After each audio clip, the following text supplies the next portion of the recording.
Good evening, everybody, and welcome back. Sammy here at Sammy J Stitches, and it's time for a new floss tube. This is a YouTube channel about cross stitch. It is currently Sunday, March 20th. Yeah, 21st. Yeah. So I'm late this week. There's a couple reasons for that. The first is because based on the beginning of the week, I didn't have a lot of time to stitch, so I didn't actually have anything to show until just a couple days ago. The other is because of a lot of personal turmoil, I guess. But I would like to go ahead and just talk about that more after I get through my whip. So that way, if you're just here for cross stitch, then you'll be here for like 10 minutes, and then you can not listen to the rest of my mumbo jumbo. Okay, so 4 things I've worked on, and I have not prepped at all, so I may be having to look for stuff a little bit. I've got threads everywhere. I'm an absolute mess. Y'all should know that by now. You'll love me anyway. Okay, so the first one I worked on this week was Leaves of Change by Tell and Emblem. And I'm going to need something behind it because this fabric is see-through. It is on a 32 count linen in Black Forest from Picture This Plus. And that's where it's at. It's so cute. And I'm only like a quarter done. The fact that I thought that I could finish this in December was just absolutely asinine. I'm glad I didn't try too hard. But it's looking really good. I've had to fudge some because I make mistakes and sometimes I don't like to go back and fix them. Some of this is like a half a stitch off. I just let it ride. Actually, what it is I have a couple stitches that went over too many by like a half. Anyway, so this is Leaves of Change by Tell and Emblem. So on March Mayhem, this one, because remember I'm doing the bracket, in case you're new here, if this would just stay. In case you're new here, March Mayhem is a group where you kind of just make up your own way of doing things for the month of March. I am doing like a bracket system. I know there's another group that's doing something like that. I don't know, I'm not affiliated, I've just heard about it some. So, I couldn't tell you, but here is mine. And I am not going to get through this bracket by the end of March, but I'm going to do my best and maybe let it run into April a little bit. We shall see what I decide. Okay, so Leaves of Change was against Loads of Fun. I was able to get 453 stitches in on this. So, then the next night, let's see where I put it.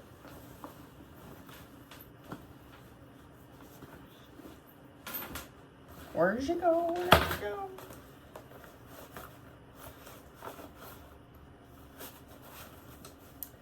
Apparently that is the question of the night. Like, where have I put things?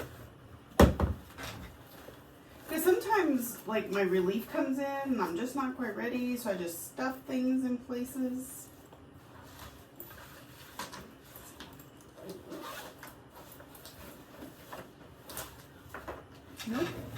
Nope. Here we go. Found it. So, the next night, I worked on Loads of Fun, which is the one Leaves of Change was against. But also, I only had 3 at this point to get through. That was Leaves of Change, Loads of Fun, and Aberdeenshire. So, here's where I got to on this one. Oh, my needle's in there. All I had when I started was these 2 clips. And so I started going up with the words and I finished. I'm not finished on the top. I need another row over here. But anyway, I got to the top and then I worked my way back down over here, as you can see. So I was able to get on this Friday night 539 stitches. So between the two, this one won.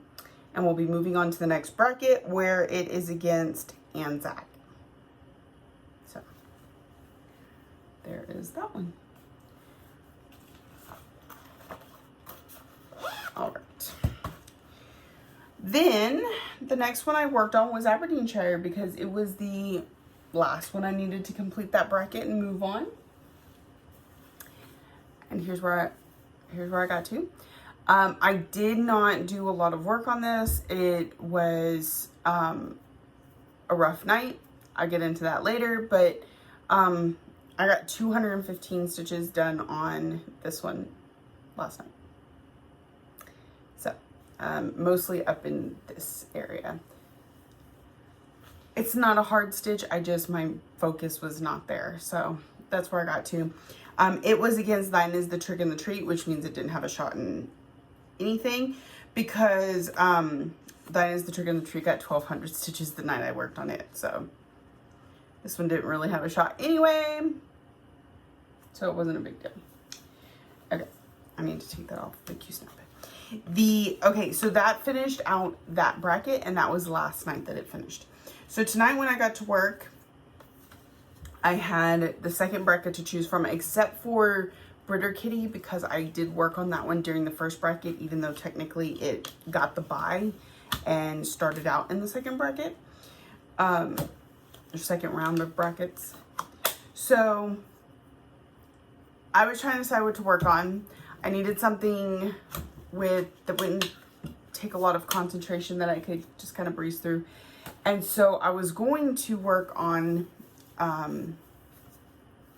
Life's an Open Book Paris, because I wanted to play with my new tablet and Pattern Keeper. I had been using Pattern Keeper on my laptop with an emulator called BlueStacks. But so I was really excited to get to use my new tablet, which should I put where? I got a Samsung S6 Lite, Samsung Tab S6 Lite. So, I almost dropped my phone. So I wanted to work on Life's an Open Book Paris, and then I realized that somehow Life's an Open Book got taken out of the pile that I'm taking to and from work and is still at my house. So the only other one I had in this bracket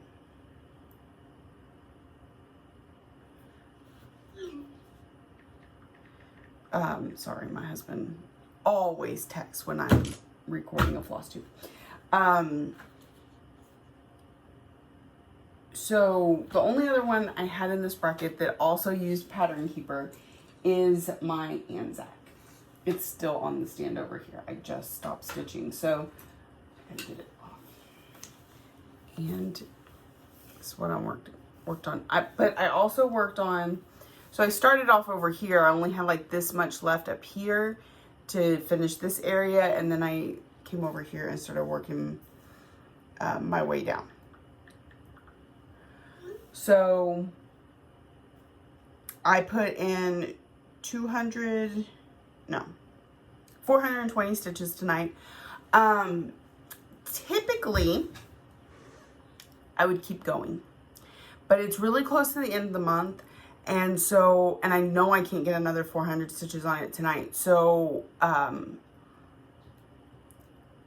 since I can't carry over those stitches, I was kind of at a stopping point. Plus I need to film a floss tube. I really need to make a homework video, although I'm kind of going back and forth on whether I need to pause those again for a little bit with just where I'm at. I haven't done one in the last couple weeks. We will get into that in a minute.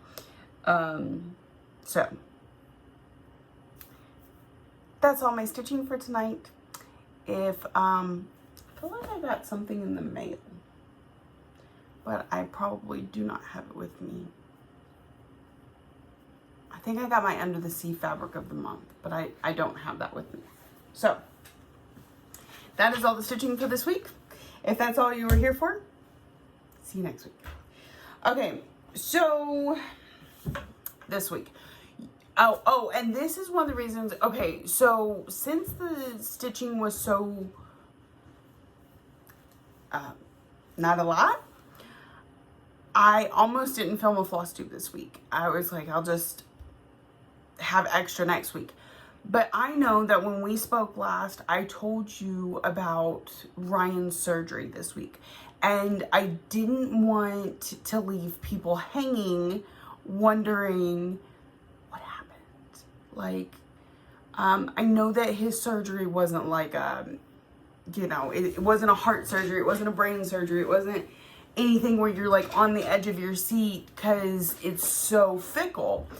But a surgery is a surgery. And I just thought y'all deserve to know that everything went well and he's doing great.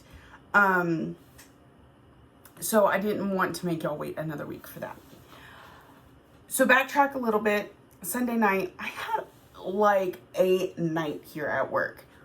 All kinds of issues, which I don't normally get at night because nobody comes to work in the building at night. We're mostly here for security purposes to make sure nobody's breaking in. We had a water truck show up. Our gate closed, wouldn't open. Like, all this stuff happened on a night when I needed to be out of here by 4 a.m. in order to make it on time for Ryan's COVID test. And then my relief didn't show up at 4 a.m. It was just a night. But we did get to San Antonio shortly after 9 a.m. We had to be there before 10. Got his COVID test. Didn't get a call, so that meant that it was negative. They would only call if it was positive. And we had a little bit of time to kill between when we got done with the COVID test, because that literally took us like 15 minutes, and when we could get into our hotel. So we decided to go to Six Flags for a few hours. We have season passes, so, just going from, I think we got there at 10:30 and we left at 3. So just going for a few hours wasn't a big deal because you're not paying for a full ticket for just a few hours. And it was packed because it's spring break and because the governor has opened us up or whatever. They still required you to have masks. They still had lots of hand sanitizer. Like, everywhere you went, there was hand sanitizer stations. We would have worn a mask anyway because I'm still taking special precautions due to the fact that my ailing grandmother lives with me. Plus Ryan, I know that he doesn't have the type of medical conditions that would be irritated by COVID, but if he were to need surgery for something and he had COVID, it delays things, or it would prevent him from being able to have a possible surgery that, it's better safe than sorry. And so we took all the precautions we needed to, but so was Six Flags. Like, if you got on a ride with the mask sitting below your nose, they would tell you to put it on your nose or get off the ride. We're talking about on the ride, So anyway, in the lines, and it was a really big deal. So we went for a few hours. We got to ride like 4 rides because the place was packed. But it was just a nice way to relax and spend time together for a few hours. Kind of get our mind off of the fact that there was surgery the next morning. And, we have not gone anywhere since the pandemic started. I take that back. We went to the river in April. But we were like one of the only ones there. Anyway, so it was really our first family outing in almost a year. So we enjoyed that. But I got about a 1.5 to 2 hour nap in the car between the drive from work to the COVID test, and then that was it. After working all night, so I was exhausted, and my husband didn't get a lot of sleep that night because he's used to being up all night. So he was tired. we went back to the hotel. Well, we took Ryan out to eat for his birthday. We went to a hibachi, and it was reserve only, and they didn't have any spaces left, so we had to sit at the bar. We didn't actually get to do the hibachi part of it. And we ate good food. And I think I mentioned last week that I was recently diagnosed as diabetic. So it was, you know, it's hibachi has lots of meats and vegetables. I didn't get any, I mean, they gave me rice. I didn't eat it. I ate my salad. I ate my steak. I ate my shrimp. And veggies like broccoli and stuff like that. So I've been doing really good with that, but we'll get to that in a minute. So then we went back to the hotel and the kids went swimming in the pool for a little bit, and we got up to the room and we ordered dinner because the kids were obviously starving, and we were like, well, we probably should eat.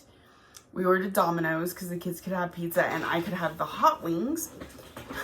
We fell asleep while waiting for Domino's to show up. I woke up, I ate about, I guess, 10 wings while watching some Jumanji. And then I fell back asleep. And I slept all night long until my alarm went off, or till just before my alarm went off the next morning. We had to be at the hospital by 8 in the morning. And they, up until this point, in case you didn't know, my son has had multiple surgeries. This was actually surgery number 19. And he's aware of how anesthesia works. He also hates it. Absolutely hates it. So, and so they always put this mask on him, and then it gives him the gas, but he feels like he can't breathe and he doesn't like it. So I bribed him, to try and get him to behave better this time and not fight so much. Sorry, my back's really bothering me. But we also discussed, I said, you know, if you would just let them poke you with a needle, because with them putting him out that way, they always do that before they have to stick him for anything. So he's never, outside of having to get an antibiotic when the dog bit his finger off, that's the only time, well, and his normal shots. He hasn't had much experience with like blood draws or IVs or anything like that, because they always do it after he's asleep. So I said, if you will just let them poke you, it'll feel like a mosquito bit you, and they'll be able to put you to sleep that way, and you don't have to have the gas mask. And we've discussed this several times, and he always decided he wanted the gas mask instead. But the gas mask freaks him out. So today he's like, you know what? I will try the IV. Well, when we got to the hospital, they automatically assumed he would get an IV because he's over 10 years old. And this is something nobody ever explained to me before this point. I thought it was just, Ryan's a handful, let's do it this way. Is that they typically don't even offer IVs until after they're 10 years old. So, and at that point, they assumed they were going to do an IV, but they also gave him the option. And I said, it'll be his first time, but he really wants to try. So, they poked him the first time and they blew his vein, and that really hurt, because when they filled it up with saline, like, he got a big old bubble in his arm, and he freaked out, and because it hurt. But then they got this other lady in there, and she found a vein, no problem. I mean, she was amazing. So he got his first IV via needle. But the other thing about that is, I've always gone into anesthesia with him, and he's asleep before his hand leaves my hand. That wasn't the case this time. They put the IV in, but they didn't give him the fluids until after they took him back. So he was awake going back, which was new for both of us, and I'm not sure how I felt about that. But anyways, he was going in to have a tumor. Okay, so this was the game plan. He has 2 teeth down here where the adult tooth is growing up, but the baby teeth haven't gotten out of the way. So they were going to pull those. That's it. That was just something the dentist asked them to do while he was already under anesthesia. Done. Then they know there was a tumor here. They were going to remove the two baby teeth below the tumor so that they could get to it and remove it, because they've got to scrape it out, because if they leave any cells behind, it could possibly grow back. But with him, it could probably, even if they got every single cell, it could come back, because he has a genetic condition for them. But you still do the best you can, right? And hope for the best. So they talked about removing those two teeth and taking the tumor out. They think maybe there was a start of a tumor, or maybe it was the, whatever it's called, the pocket around the tooth. So they were going to remove the teeth by it and take a look and see if there might be a second tumor just barely starting to grow. 2, 4, 6. Apparently there was another tooth in there somewhere they talked about removing. But anyways, what actually happened is, okay, and a little backstory in case you don't know, Ryan's already had a couple of these tumors removed from his lower jaw a couple years ago. And we know that when one of the tumors was growing, it had pushed some of his teeth out of the way. So he actually has one adult molar tooth over here that, instead of growing up like this, is turned sideways and trying to grow like this, which they're going to fix at some point. They haven't told me how yet. But, so anyway, there's that space there, because of the prior tumor. And then they removed one over here. So they decided, okay, so they removed these two. No problem. That was just an extraction. That wasn't a big deal. They removed these two and got that tumor that they knew was there. They didn't have to remove these teeth in order to get to this one, but there was a tumor there, so they removed that one. And then they went and looked in this space where that tooth was missing. They were like, well, with it being pushed down that way, there might possibly be a tumor there. And I was like, it's that way because of the prior tumor. But better safe than sorry. They went in to check, so they opened it up, went, okay, there's no tumor here. We see the tooth. We're not going to do anything about it right this moment, and let it go. For whatever reason, and they did not explain this to me,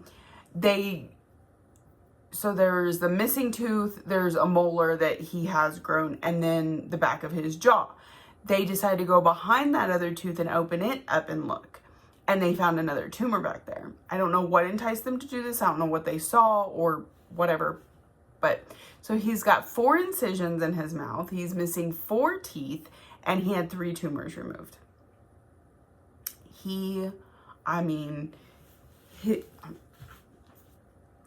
If you are sensitive to heartbreaking, it's not disgusting, but just pictures, I would avert your eyes.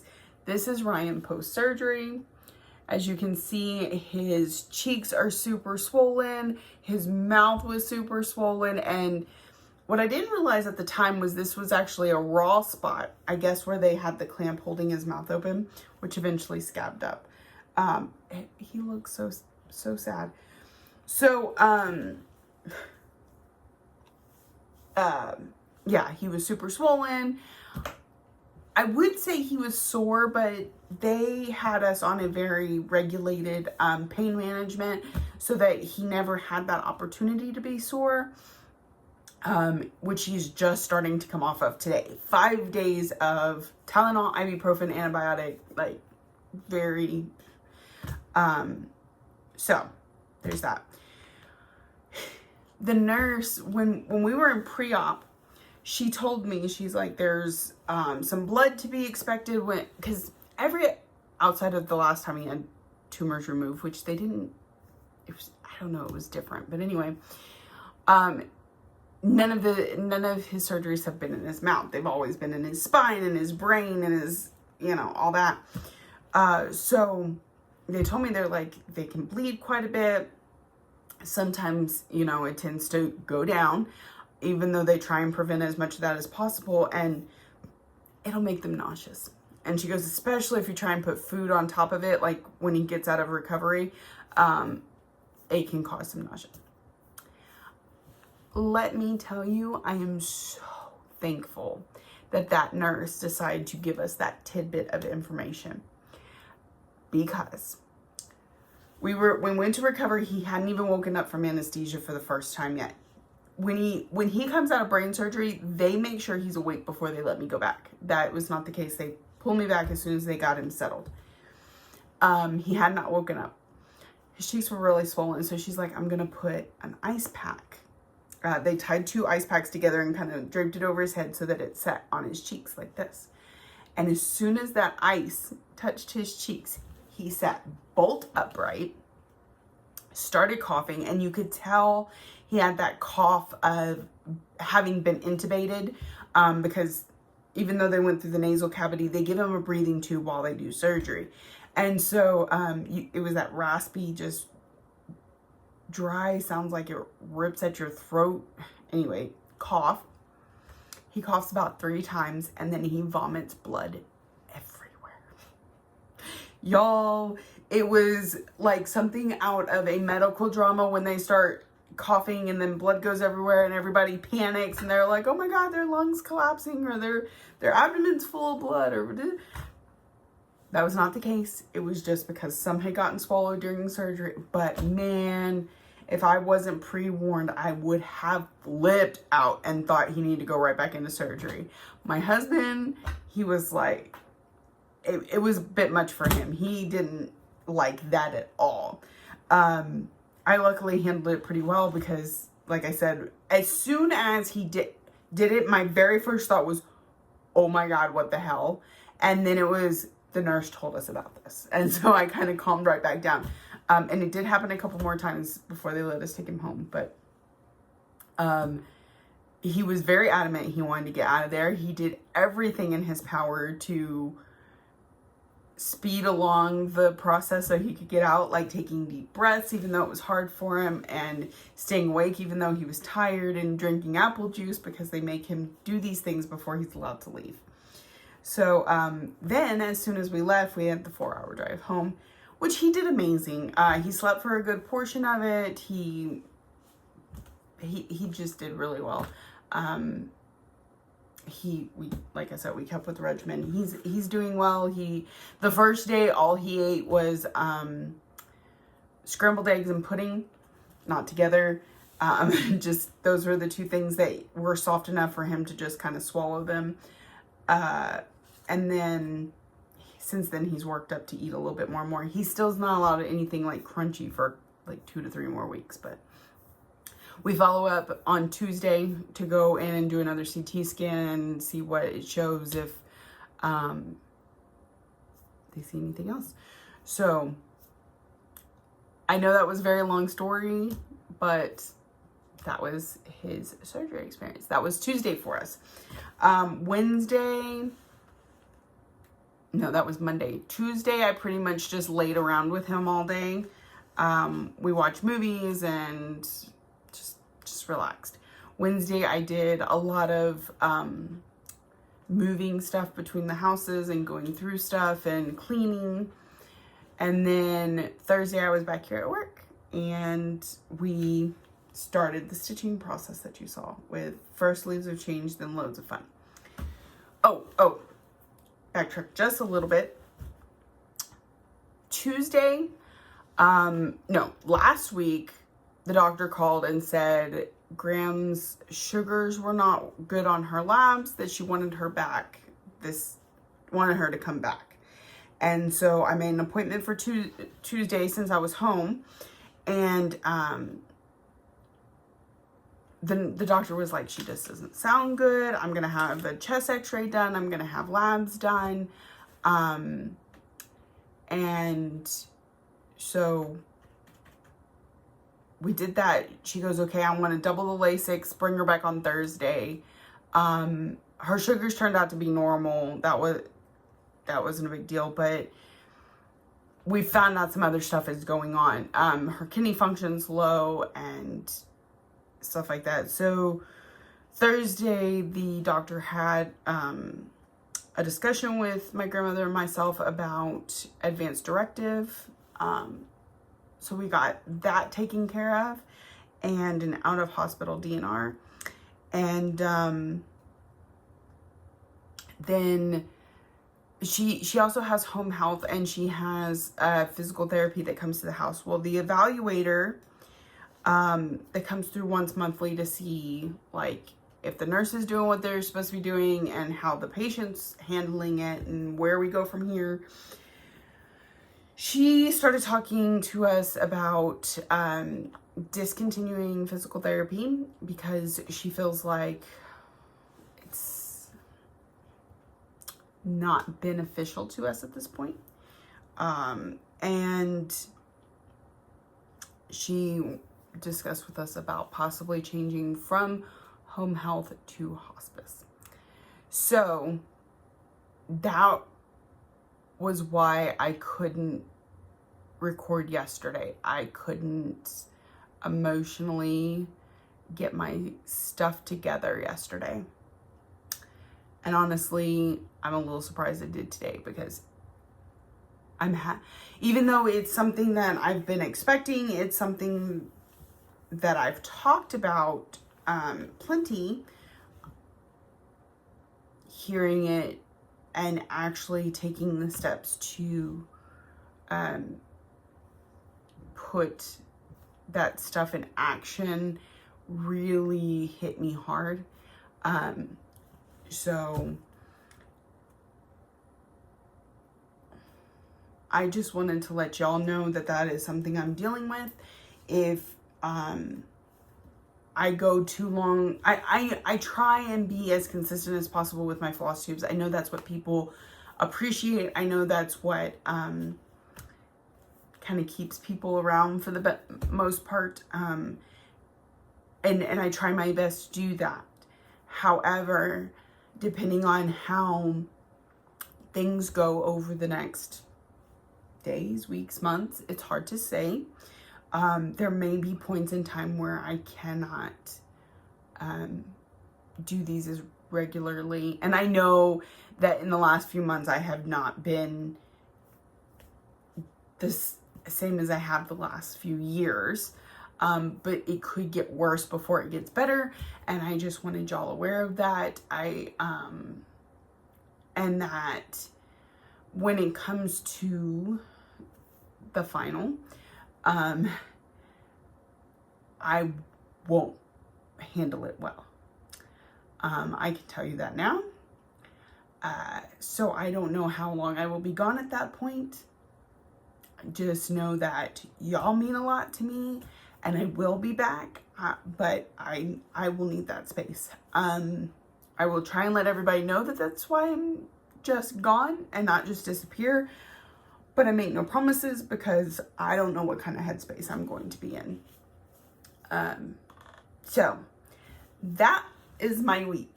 And I made a 30-minute video with only 4 whips, because most of it was a life update. That's why I did it at the end, in case you just don't care. If you're still here, obviously you do. That's cool too. I try and let y'all in. I mean, none of it's a secret. I mean, sometimes you just never know what you're going to say that matters to somebody. I know that last week or the week before, I talked about depression. I talked about negative thoughts that I have and how I deal with that. Somebody out there may have needed to hear that. Somebody out there may have needed to know a little bit about an OKC tumor removal, which is what Ryan had done this week, or just needing to hear that somebody else out there is dealing with a bunch of crap and finding a way to keep moving. Because I know that sometimes that's what I struggle with is, I'm like, I have so much going on. How do I just keep going? And there are days when it is super not easy to do. And I do it one way or another. And so, by sharing more than just my stitching, I'm hoping that there's an off chance that I help somebody with real life stuff. I could be wrong. I could be absolutely crazy, but you know, that runs in my family, so I'll just deal with it as it comes.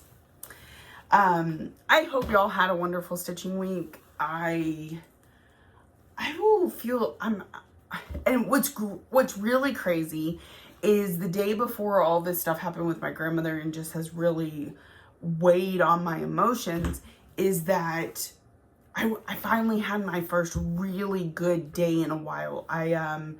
Because y'all know I've been feeling emotionally low. I've been feeling physically just not good. I've been very tired. A lot of that has to do with my blood sugar.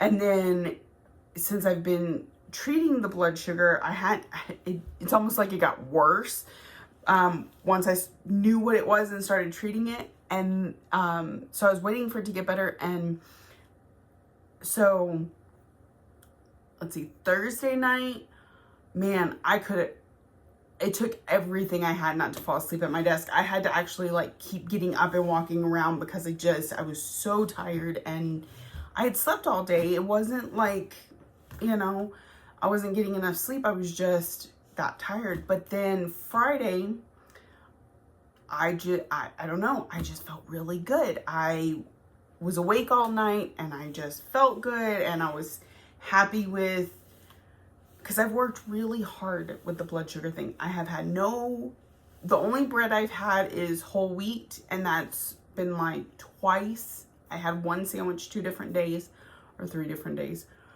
No pasta at all, no potatoes at all, no candy at all, no soda.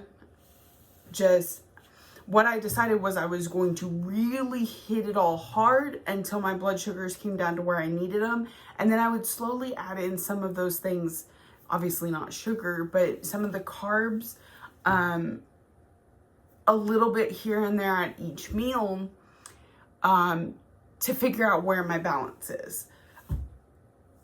And to not be completely dieting all the time, but still keeping everything in control. So, which has been really hard for me. It's a struggle in here, because I look at a menu and I'm like, oh my gosh, I just want this, this, and this, and this. And I'm like, no, can't do that. So, I've been really proud of myself about how strict I've been and how I've stuck to it, because I could very easily be, because I've watched people do this, and be like, well, the medicine's going to take care of the heavy lifting. I'm going to cut out sodas and candy and that's it. But I didn't want to be like that. So, I've started exercising, 20 minutes a day. It's not much, but as being a person who's never been physically active, except for maybe my freshman year, I was on the swim team. But outside of that, I'm a lazy person. For real, like self-actualizing. Sometimes the idea of getting up and walking to the fridge to go get a drink sounds like so much work. I just don't. I just lay there and I'm like, I'll just be thirsty. It's fine. I know that I'm a lazy person. And so exercise has never been high on my to-do list. There have been times where I've gone to the gym and I've tried, but it's not something I enjoy doing. So, starting out with just 20 minutes of this boxing class and dance class that I have on my Oculus.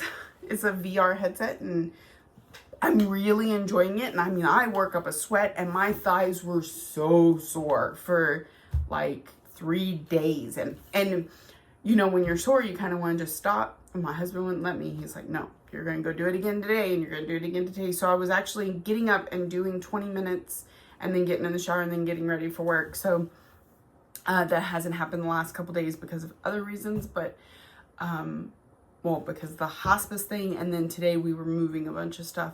So there's still a little exercise, but just not my regimen. And anyway, I'm feeling really good about where I'm getting to with that sort of thing. So that was nice. So I had a really great day Friday, and then turned around and Saturday it was just an emotional day.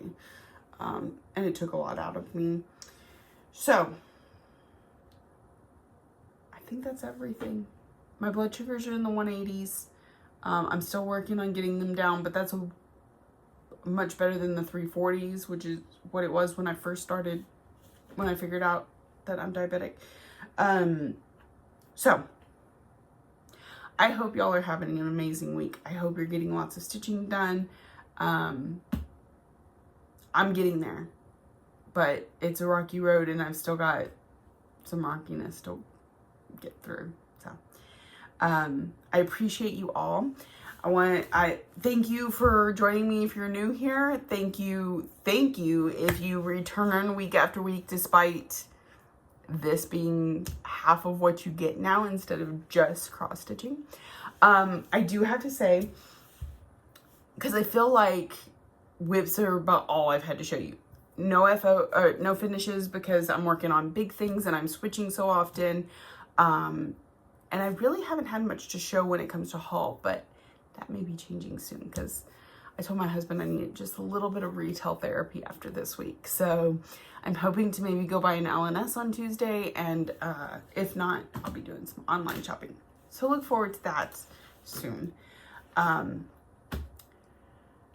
Thank you all for coming back week after week. Thank you for watching, liking, subscribing, commenting, all the ways you show you love me. I know I haven't responded in weeks, but I read every single one of them.